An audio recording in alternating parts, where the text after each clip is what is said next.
उद्धव ठाकरे मुलाखत घेतात आणि संजय राऊत हे मुलाखत घेतात. काळू बाळूचा तमाशाच आहे ना. फार गाजला होता काळू बाळूचा तमाशा.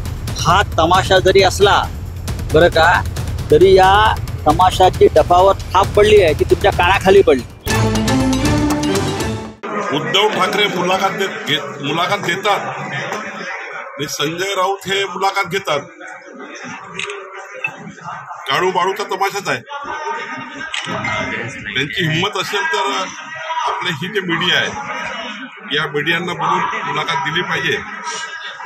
महाराष्ट्रामध्ये खूप मीडिया आहेत, एक्सपर्ट मीडिया आहेत, प्रसिद्ध मीडिया आहेत. देशभर महाराष्ट्राच्या मीडियाचं नाव आहे. मग या मीडियाचं बोलून कुठलं सांगितलं पाहिजे की विजय वडेट्टीवारने अजमल कसाबची भूमिका घेतली. देशद्रोही हिरो करण्याचं काम वडेट्टीवारने केलं. उद्धव ठाकरेंनी अजूनपर्यंत याबद्दल एकही भूमिका स्पष्ट केली नाही. उलट काँग्रेसचा प्रचार करताय, काँग्रेसच्या मांडीला मांडी लावून बसलाय. याचा अर्थ वडेट्टीवारनी अजमल कसाबबद्दल केलेलं विधान हे उद्धव ठाकरेला मान्य आहे. आणि हे जर मान्य असेल तर महाराष्ट्राच्या जनतेने उद्धव ठाकरेला मतं का द्यावी? उद्धव ठाकरेंनी महाराष्ट्राच्या जनतेची बेईमानी केली, मुंबईची बेईमानी केली असा अर्थ होतो.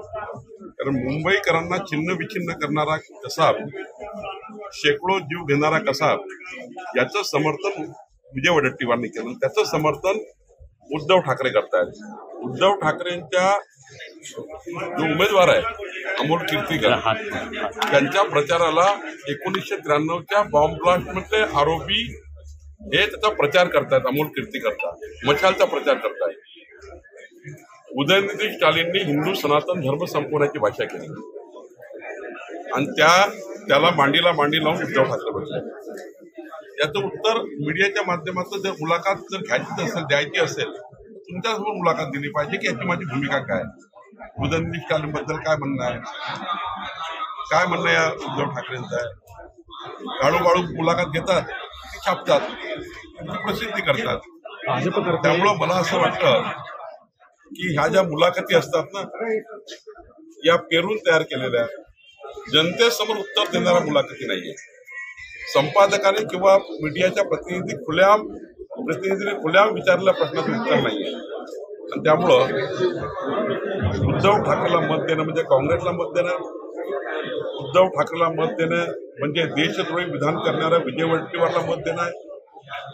आणि काँग्रेसने त्यांच्या जाहीरनाम्यामध्ये या पद्धतीने हिंदू द्वेष तयार केला आहे.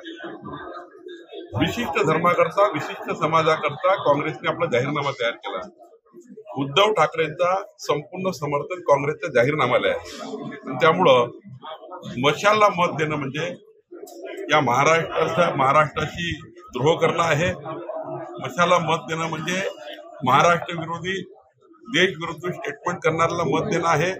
आणि म्हणून महाराष्ट्रामध्ये जनता ही उद्धव ठाकरेला मत देणार नाही. उद्धव ठाकरे आता मानसिक संतुलन बिघडलेलं आहे. त्यामुळं अशा काळू बाळूचे तमाशे सुरू झाले आहे ना.